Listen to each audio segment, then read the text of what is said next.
Assalamualaikum warahmatullahi wabarakatuh. Bismillahirrahmanirrahim. Alhamdulillahirabbil alamin. Assalatu wassalamu ala asyrafil anbiya'i wal mursalin Sayyidina Muhammad wa ala alihi wa sahbihi ajma'in. Rabbi shrah li sadri wa yassir li amri wahlul 'uqdatam min lisani yafqahu qawli. Halo, apa kabar semua teman-temanku? Semoga hari ini selalu dalam lindungan Allah Subhanahu wa taala. Dan pada konten kali ini saya akan tetap membaca kitab Fathul Mu'in.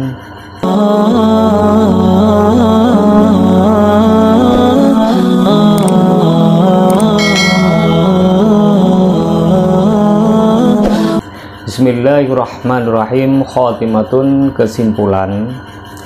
Yahrumu haram bil hadasi, sebab hadas, salatun apa salat, wa tawafun dan tawaf, wa sujudun dan sujud, wa hamlu mushafin dan membawa mushaf atau membawa Quran.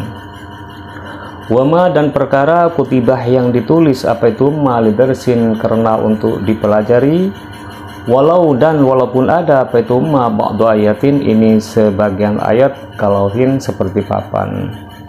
Jadi haram bagi sebab hadas itu, sebab hadas tidak boleh sholat, tidak boleh tawaf, tidak boleh sujud tilawah maupun sujud syukur. Kalau lagi hadas tidak diperbolehkan. Juga tidak boleh membawa Al-Quran. Wama dan perkara kutibah yang ditulis apa itu perkara darsin karena untuk dipelajari, walau ba'du ayatin kalauhin, walaupun ayat tersebut hanya sebagian saja, seperti membawa papan, seperti ditulis di papan pas di bawah, maka kalau lagi hadas itu diharamkan.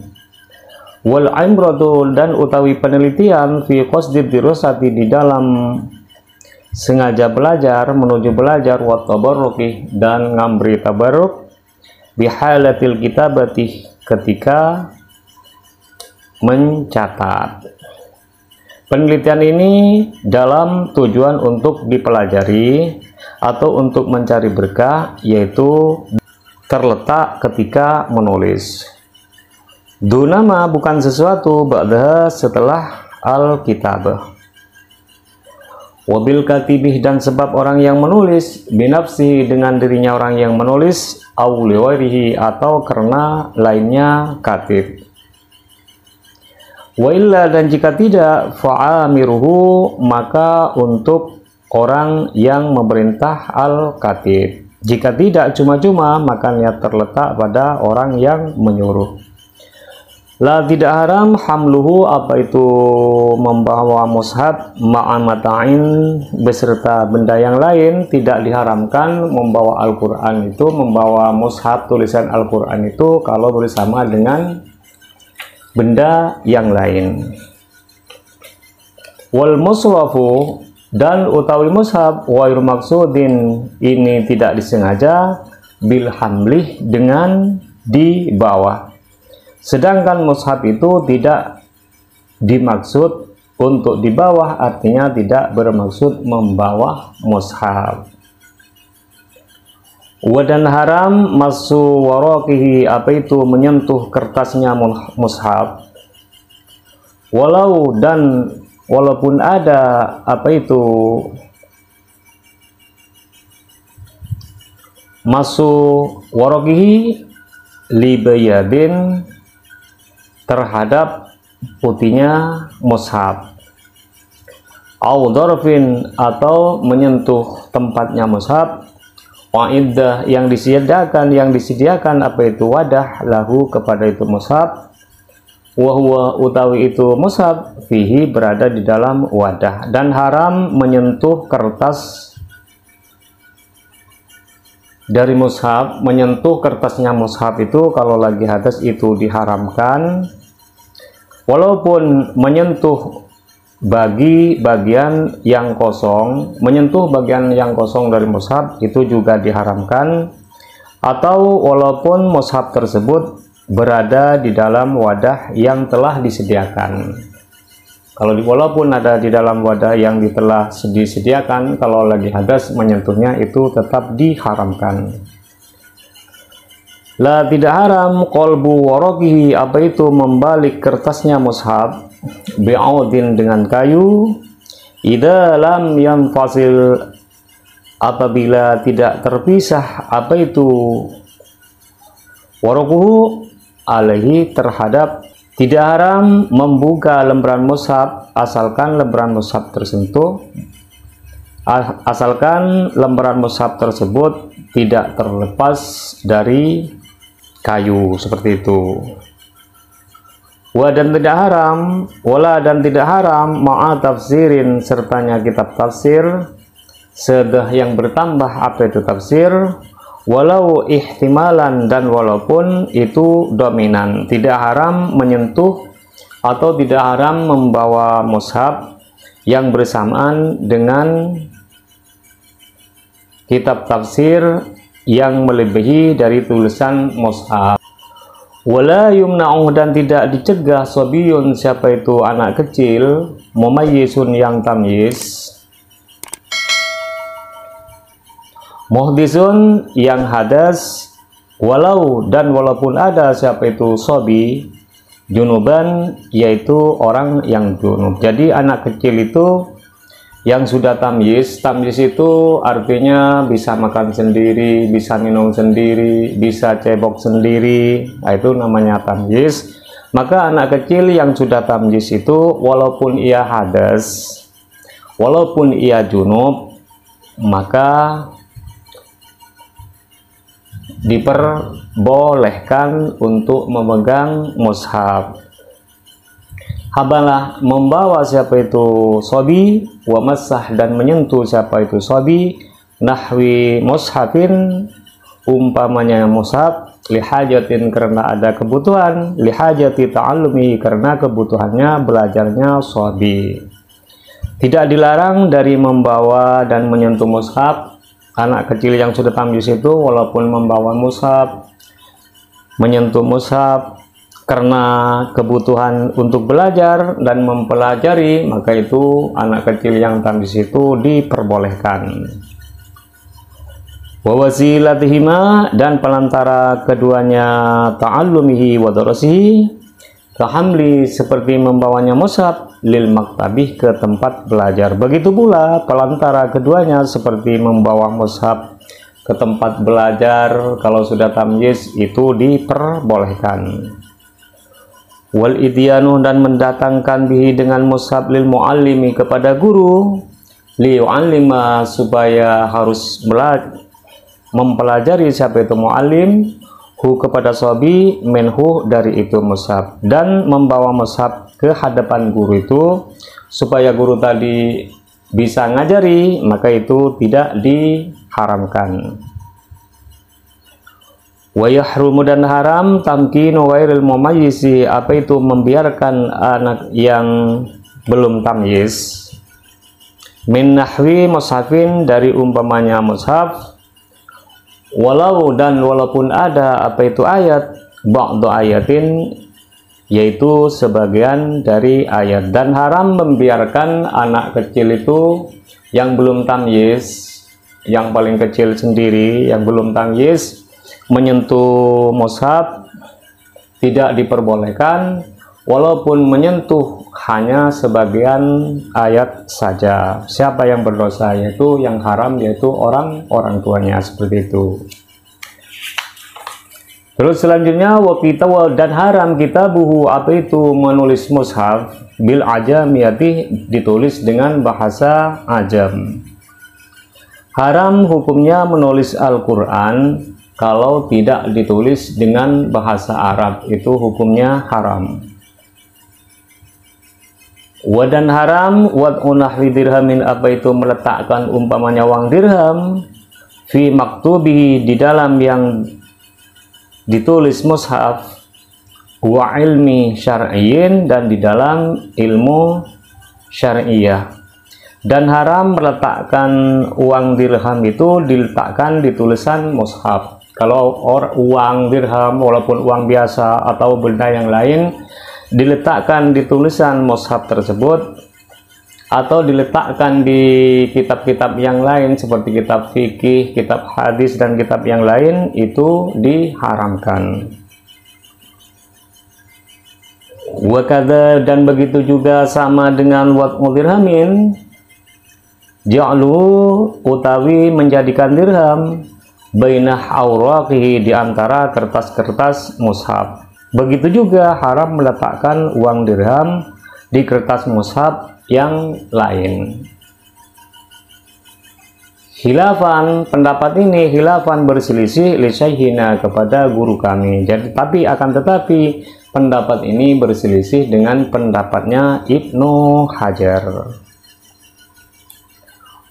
Wadan haram tamziquhu, apa itu merobek mushaf, abahatan, karena main-main. Jadi kalau merobek mushaf, merobek tulisan Arab yang dari Al-Quran itu, kalau tidak ada tujuan, hanya main-main saja, apalagi merobek Al-Quran, itu hukumnya haram. Terus bagaimana hukumnya orang yang menelan kertas yang ditulis dengan lafaz Al-Quran, seperti jimat-jimat dari kiai disuruh telan gitu. Wadan haram tamziquhu, apa itu merobek mushaf. Wadan haram bal'uma, apa itu menelan perkara kutibah yang ditulis, apa itu mushaf, alaihi, atas itu ma. Jadi haram menelan tulisan yang ditulis terhadap kertas, misalnya haram menelan kertas yang ditulis dengan tulisan Al-Quran, seperti jimat disuruh untal ada tulisan Al-Qurannya, itu diharamkan. Terus bagaimana dengan hukum tulisan yang dilebur dengan air, seperti tinta ditulis ke piring lalu ditulis ayat Al-Quran di piring lalu dituangkan air, bagaimana hukumnya? La, tidak haram syurbu mahwihi, apa itu meminum leburan mushaf. Tidak haram meminum air leburan mushaf, seperti ayat Al-Quran yang ditulis dengan tinta di piring ditulis di tinta, ditulis di piring dengan tinta, kemudian si tinta tersebut dituangkan air. Setelah dituangkan air, mayoritas tulisannya itu kan hilang, lalu diminum, maka itu tidak diharamkan. Terus selanjutnya, wadan haram maddur rijli, apa itu memanjangkan kaki, lil mushafi, kepada mushaf, malam yakun, selagi tidak ada apa itu mushaf, ala murtafi'in, terhadap tempat yang tinggi. Haram memanjangkan kaki kepada mushaf, menyeloncerkan kaki kepada mushaf. Kalau mushaf itu tidak diletakkan di tempat yang tinggi, maka hukumnya haram. Wa yusannuh, dan disunahkan al-qiyam, apa itu berdiri, lahu, karena mushaf, kal alimi, seperti berdirinya kepada orang alim. Jadi disunahkan berdiri karena mushaf. Kalau ada mushaf disunahkan berdiri, seperti halnya menghormati orang yang alim.